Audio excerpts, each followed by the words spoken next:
Hi everyone, in this video clip, I would like to talk about my proposed plan to foster positive community-school relationships as part of my pedagogy to integrate Aboriginal and Torres Strait Islander perspectives across the curriculum.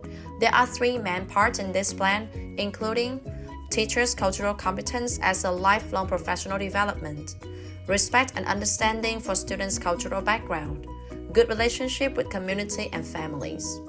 Now let's take a look at part 1, teachers' cultural competence as a lifelong professional development. The very first thing teachers should do is to expand their knowledge about cultural diversity and true history of Aboriginal people.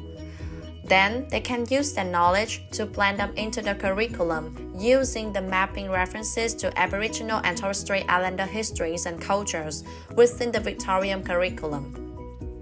Besides cultural competence, teachers need to consider how to differentiate their teaching strategies, materials, and assessment tasks to better cater for a wide diversity of cultures in classroom.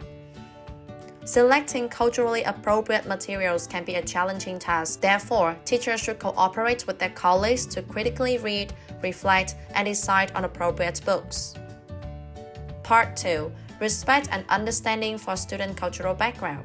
Here, teachers need to respect and appreciate all cultures equally, giving every student chances to share their culture. As a teacher, we don't try to teach Aboriginal and Torres Strait Islander children their culture or pretend to be an expert in their culture. Instead, we need to understand and respect their identity as Aboriginal and Torres Strait Islander people.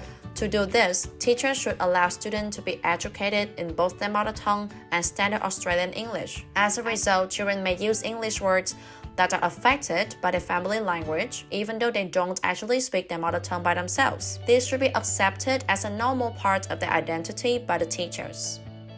It is true that teachers are not therapists, but they can have certain activities to promote well-being for their students. According to Victorian Government 2022, teachers should form positive relationships with their students so that they feel safe to confide their feelings and problems to their teachers. Moreover, we should promote student voice and agency as well as hold high expectations for all students.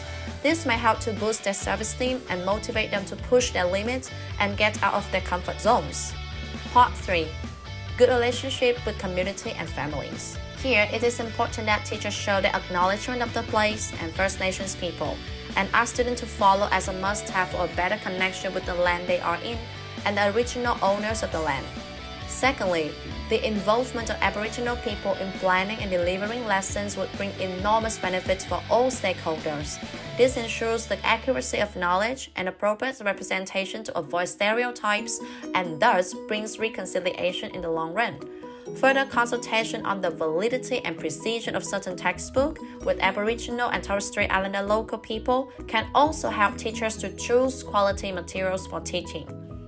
Furthermore, effective communication with their parents can promote better attendance and participation among Aboriginal and Torres Strait Islander students. One of the suggestions is to invite parents to meetings for personalized learning plans. Another way to reduce the divide in the minds of Aboriginal and non-Aboriginal people is to bring Aboriginal symbols and artifacts into school campus, like their flags, totem poles, murals, paintings, or a dedicated learning space to Aboriginal culture and knowledge. But last but not least, schools can organize outdoor learning in local areas to bring them closer to the land outside the limited and confined classroom. Let me give you an example for this plan. First, teachers can enroll themselves in any online self-paced courses about Aboriginal knowledge and culture, or ask for assistance from reliable sources like VI, the Victorian Aboriginal Education Association Incorporated, or VACA, the Victorian Aboriginal Child Care Agency, or local Aboriginal education officers. Some of the basic things they need to learn is that Aboriginal people are not gatherers or hunters. Instead, they have their brilliant ways of farming on their ancestral land. Another truth is that Australia is not a savage land. When first explorers arrived, they were well-organized and civilized villages. After having the right knowledge, teachers can start choosing culturally appropriate materials under the instruction of Aboriginal and Torres Strait Islander local communities, like Somebody's Land by Adam Goods and Ellie Lang.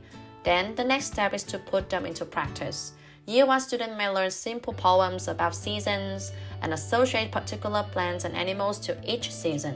Here, teachers should introduce some Aboriginal local language inside the classroom, like names of local birds and flowers. It would also be a great idea to have Aboriginal and Torres Strait Islander students teach non-Aboriginal peers how to say the word and what the words mean.